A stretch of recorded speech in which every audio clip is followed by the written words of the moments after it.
কাতারের রাজধানী দোহার অদূরে আইন খালেদ এলাকায় ব্রিটিশ স্কুলের মাঠে সিলেটের কানাইঘাট প্রবাসী তরুণদের সংগঠন বন্ধুমহল ফুটবল একাদশ আয়োজিত 2 দিনব্যাপী গোল্ডেন কাপ ফুটবল টুর্নামেন্ট অনুষ্ঠিত হয়েছে। উদ্বোধনী অনুষ্ঠানে প্রধান অতিথি হিসেবে উপস্থিত ছিলেন কাতারস্থ জালালাবাদ অ্যাসোসিয়েশনের সভাপতি মাহবুবুর রহমান চৌধুরী বাবু। বিশেষ অতিথি ছিলেন অ্যাসোসিয়েশনের সিনিয়র সহসভাপতি হাবিবুর রহমান।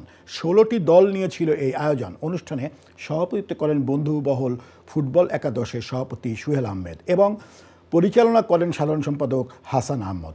বিশেষ অতিথি হিসেবে বক্তব্য রাখেন জালালাবাদ অ্যাসোসিয়েশনের সহ সাংগঠনিক সম্পাদক আহমদ নবী নোমান, অর্থ সম্পাদক রেজাউল করিম রেজু, তথ্য ও গবেষণা সম্পাদক আতিকুল ইসলাম, সদস্য এম সাইফুর রহমান তালুকদার সহ আরও অনেকে।